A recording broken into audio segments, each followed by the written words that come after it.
유방 이야기 우유TV입니다. 저희 댓글에 유방의 혹이 만져지는 거에 대해서 댓글이 사실 굉장히 많고 댓글에서 가장 많이 달린 것 중에 하나입니다. 그래서 우리가 댓글에 대한 보답. 네. 그렇군요. 네. 잠이 덜 깬 것 같습니다. 근데 안 되죠, 진행이? 유방에 멍울이 있으신 분이 생각보다 많은 것 같고 자세히 말씀드려서 뭐 언제가 위험하고 어떤 거는 괜찮고 어떤 식으로 그거를 관리해야 된다라고 가이드라인처럼 이렇게 좀 드리면 좋을 것 같긴 해요. 근데 사실 유방 멍울이라고 하면요 너무 광범위해요. 이제 조금 더 주제를 좁혀서 섬유선종에 대해서 조금 더 자세하게 얘기할까 해요. 처음에 환자분들이 만져져서 유방에 혹이 만져진다고 해서 오는 경우가 종종 있어요. 만져지는 게 있으면 좀 무섭죠? 걱정이 되죠. 만져지고 또 아프기까지 하면 정말 막 걱정 가득한 얼굴로 오시는데 그때 처음에 이제 어떻게 해야 돼요? 일단은 진찰을 받아야죠. 네, 유방외과에 오셔야 됩니다. 유방외과의 과의 존재조차도 모르는 사람들이 너무 많더라고요. 심지어 저한테 왔는데 유방외과가 있는지 몰라요. 제가 유방외과인데. 검사는 대개는 이제 초음파를 포함한 검사를 하게 되죠. 근데 그런 경우가 있어요. 만져졌는데 지금은 안 만져져요. 이렇게 하시는 분들이 있긴 하거든요. 생리주기에 따른 그런 네, 맞아요. 그래서 생리 전에 만져졌는데 생리 끝나고 안 만져진다. 이건 사실은 크게 문제되는 게 아니긴 해요. 뭔가 새로 생긴 뭔가 있는데 걱정을 해야 되는 경우가 있을 수 있잖아요. 어떤 경우는 괜찮고 어떤 경우는 좀 걱정을 해야 된다. 그래서 꼭 이제 진료를 받아야 되는 상황이 어떤 상황이 있어요? 일단은 새로 생긴 거. 원래 혹이 있었는데 이게 좀 커진 것 같은 거예요. 아니면 사실은 암의 경우에는 굉장히 딱딱한 경우가 많아요. 딱딱하고 잘 안 움직여요. 암 같은 경우는 피부에 영향을 주기 시작할 때가 있어요. 그래서 혹이 있는데 피부가 이렇게 쏙 이렇게 들어가 있다든지 아니면 아예 밖으로 튀어나와 있다든지 뭐 이런 경우에 진짜 좀 반드시 그리고 빨리 병원에 가봐야겠죠. 우리 답글로 여러분들이 이제 섬유선종에 대해서 이제 얘기를 많이 해주셨는데 섬유선종이라는 게 뭔지 좀 간략하게. 섬유선종은 일단은 젊은 여성들한테 생기는 가장 흔한 혹이에요. 사실. 그리고 암이 아니죠. 암이 아니고 암을 우리가 악성이라고 부르고 이런 암이 아닌 거를 양성이라고 부르거든요. 환자분들이 그것도 좀 헷갈려하세요. 음성 양성으로 해서 양성이면 되게 나쁘다고 생각을 하는데 그 뜻이 아니라 악성이 아닌 양성이라는 뜻이기 때문에 그렇죠. 헷갈리겠죠. 네. 저도 똑같은 경험을 많이 하는데 그러니까 양성입니다 할 때는 되게 좋은 얘기인데 양성입니다 그러면 놀래고 걱정하시고 맞아요. 그거 왜 생기는 거예요? 모릅니다. 암도 왜 생기는지 모르는데. 제가 이 대답을 왜냐하면 기대를 하고 질문을 한 건데 의사들은 대부분 그 질병이 왜 생겼는지 잘 몰라요. 바보예요, 바보. 그래서 의사들이 그렇게 맨날 논문 쓰고 뭐 연구하고 끊임없이 뭐 이렇게 공부하는 이유가 이게 왜 생겼는지 조금이라도 좀 힌트를 우리가 좀 얻고자 하기 위해서 그 수많은 그 연구를 하는 것 같아요. 맞아요.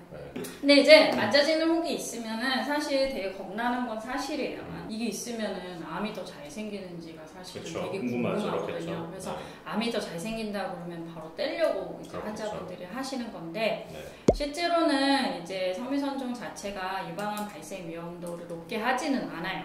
아주 가끔 진짜 드물게 섬유선종을 뗐는데 그 안에 암세포들이 섞여있는 경우가 정말 드물게 있어요. 대개는 그렇게 발견이 되는 경우에는 이제 조직검사, 처음에 이제 혹 떼기 전에 이제 조직 일부만 뗐을 때 나오는 이제 그 조직에서 약간의 그런 근거가 있어요. 약간 이렇게 나올 수도 있겠다는 게 있거든요. 그래서 환자분들한테는 섬유선종입니다 하고 말씀을 드렸을 때 그 섬유선종 안에는 굉장히 많은 질환들이 사실 포함이 돼 있어요.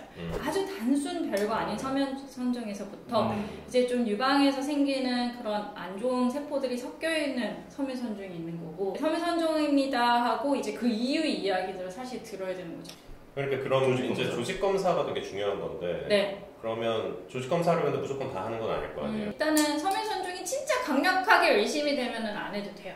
나이가 젊고 20대, 30대인데 암이 잘 안 생기는 나이대고 막 생긴 모양도 완전히 기쁘게 생긴 모양이고 이거는 뭐 굳이 확인해 볼 필요가 없는 경우에는 안 하지만은 조금이라도 암의 가능성이 좀 있다 싶으면은 이제 조직 검사를 하는 거죠. 그러면 나이를 일단 따지게 되죠. 크기 크기가 되게 중요하죠. 엽상종양이라는 게 있는데 엽상종양은 섬유선종과 비슷한 계열의 종양에 해당이 되는데요. 이제 세포 모양이 소위 말해서 좀 더 안 좋은 거예요. 네. 그래서 조금 재발도 더 잘하고 크기도 좀 더 잘 자라고. 근데 문제는 뭐냐면 조직 검사로는요 섬유선종과 엽상종양이랑 정확하게 구별이 안 돼요. 왜 그러냐면은 조직이 조금만 떼가지고는 구별할 수는 없고 혹을 다 떼서 이제 전체적인 이 구성을 봐야지만 구별이 되는 거거든요. 그때 그 당시에는 알 수는 없지만은 경과를 지켜보면서 지속적인 선생님을 만나고 하는 과정이 필요하겠네요. 그렇죠. 네. 그러면 다시 섬유선종으로 돌아와서 좀 섬유선종은 다 떼야 됩니까? 다 안 떼도 되죠. 네, 다 안 떼도 되는 거고 이제 떼야 되는 경우는 대개는 이제 교과서적으로 써 있는 게 있어요. 일단은 크기가 자꾸 커지는 경우. 이 크기가 커지는 거의 기준을 한 15에서 20% 정도로 둬요. 이게 왜 그러냐면 우리가 혹이 동그란 구가 아니거든요. 이렇게 막 울퉁불퉁하기도 하고 이렇게 타원형이기 때문에 초음파를 이렇게 되냐 이렇게 되냐에 따라서 한 0.12cm 차이는 진짜 쉽게 나거든요. 누가 재느냐에 따라서. 그래서 크기가 막 1, 2mm 차이 나는 걸로 사실은 잘 판단하진 않고 좀 확실하게 커지는 거로 가지고 얘기하는 거고, 두 번째는 크기가 클 때 떼는 것이 이제 교과서적으로 돼 있는데 크기가 큰 게 그럼 기준이 뭐냐 하는 문제인 거고 2에서 3cm 사이 정도로 이렇게 애매하게 얘기하는데 이게 좀 중요한 게 넓적하게 5cm짜리랑 동글동글하게 5cm짜리랑 부피의 차이가 클 수밖에 없거든요. 저희가 환자분들한테 얘기할 때 장경, 제일 긴 길이를 얘기를 하지만은 이 부피를 생각을 안 할 수가 없어요. 통통하느냐, 아니면 납작하느냐 이런 것도 되게 중요하기 때문에 이제 그런 걸 가지고 이제 종합적으로 판단한다고 보는 거죠. 그러니까 요 얘기 좋은 것 같아요. 그러니까 얼마 전에도 유쌤이 이제 평생 같이 가야 되는 뭐 이런 거에서 이제 우리가 감동을 주셨잖아요. 지금 당장은 그냥 수술해줄 사람으로 생각이 들지만은 사실은 5년이고 10년이고 같이 나가는 사람이거든요. 뭐 이런 게 사실 여러 가지로 그런 게 좀 중요한 것 같아요. 선생님, 믿을 만한 선생님과 오랜 기간 친밀하게 유지하고 인간관계를 유지하면서 진료를 보는 게 자신의 건강을 가장 잘 유지할 수 있는 방법이죠. 그게 의사에게도 좋고 환자에게도 좋고. 저는 조금 놀랬던 게 댓글 보고 좀 놀랐어요. 가기 어렵다고는 하더라고요. 근데 어려워하지 않고 찾아가시는 게 중요한 것 같아요. 저는 꼭 찾아가야 될 것 같아요. 이게 내가 조금 만져지거나 의심스러운 게 있으면 가서 확인을 하는 게 제일 안전한 방법이고 나쁜 일이 나한테 벌어지지 않으라는 보장이 없잖아요. 그러니까 확인하는 게 중요한 것 같습니다. 우리 그럼 말 나온 김에 우리 그 자가 검진 얘기 많이 하셨는데 한쌤을 모델로 해가지고 자가 검진을 한번 좀. 오예. 일단은 샤워할 때 하는 게 제일 좋아요. 샤워할 때 하는 게 제일 좋고, 그 다음에 생리하는 여성이라면 생리 끝날 때, 끝날 때 하는 것인 거고, 만지는 것만 생각하는데 사실은 보는 것도 포함이 되어 있습니다. 그래서 샤워할 때 하는 제일 좋은 이유는 이제 벗었으니까 벗은 김에 하는 거죠. 그러면은 거울이 있잖아요. 거울로 한번 봐요. 보는 거예요. 모양 비슷한지 피부는 다른데 없는지 이런 거. 근데 이렇게만 보면은 위에만 보이거든요. 아래가 잘 안 보여요. 그래서 팔 올리고도 한번 봐야 돼요. 힘도 한번 줘보고 해가지고 이제 피부에 변화 없는지 보고 그래서 샤워로 들어가면 되죠. 그 다음에 샤워로 들어가서 이제 뭐 머리 감고 뭐 하고 하다가 비누칠을 할 때 하는 게 이제 제일 좋은데 하는 방법은 자 팔을 올리세요. 팔을 올리세요. 팔을 올리고 반대쪽 손으로 하는 거예요. 같은 쪽 손이 아니라 반대쪽 손으로 하는 거고 손가락 3개 가운데 손가락 3개에 한 2마디 정도를 이렇게 누르는 거예요. 붙이세요. 이렇게 눌러보세요. 눌렀어요. 돌아가면서 누르세요. 눌렀어요. 이런 식으로. 저는 없는 것 같습니다. 어때요? 다행입니다.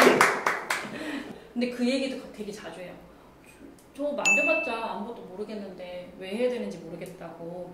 실제로 좀 치밀 유방이라고 해서 이제 유방 조직이 단단하게 뭉쳐진 분들은 제가 진찰해도 다 혹처럼 만져질 때 있거든요. 토들토들해요. 근데 초음파하면 아무것도 없어요. 원래 어땠는지를 알아야지 새로 생긴 거를 확인할 수가 있기 때문에 평소에 그래야지 자기 유방과 친해져야지만은 이 변화를 이제 알 수가 있는 것인 거고요. 최근에 그 서울대병원의 이한별 선생님이 이제 그 기사 같은 게 있었어요.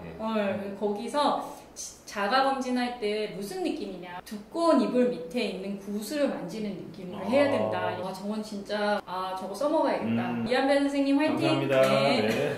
그러면 이제 끝났나요? 뗄 때 어떻게 떼는지도 잠깐 얘기를 해줘야 되지 않을까. 다 수술로 떼야 되냐 이런 궁금할 건데, 만모통 시술이라고 하는 게 있었죠. 진공흡인 생검술이 이제 정식 명칭인 건데, 섬유선정은 그걸로 많이 떼요. 떼는 경우는 아까 제가 뭐 크기라든지 사이즈 변화에 따라서도 얘기했는데, 그래도 떼고 싶을 수도 있잖아요. 그런 게 없어도 떼도 됩니다. 네. 나는 이게 만져지는 게 너무 찜찜하고 갖고 있는 게 너무 싫다 하면은 떼도 돼요. 의사 선생님이랑 협의해서. 너무 진지한데 근데? 근데 이게 제일 많이 궁금해했던 것 중에 하나이기 때문에 또 재밌게 봐주실 거라 저는 믿어 의심치 않습니다. 그럼 오늘은 여기까지 하겠습니다. 네, 우유TV였습니다. 와!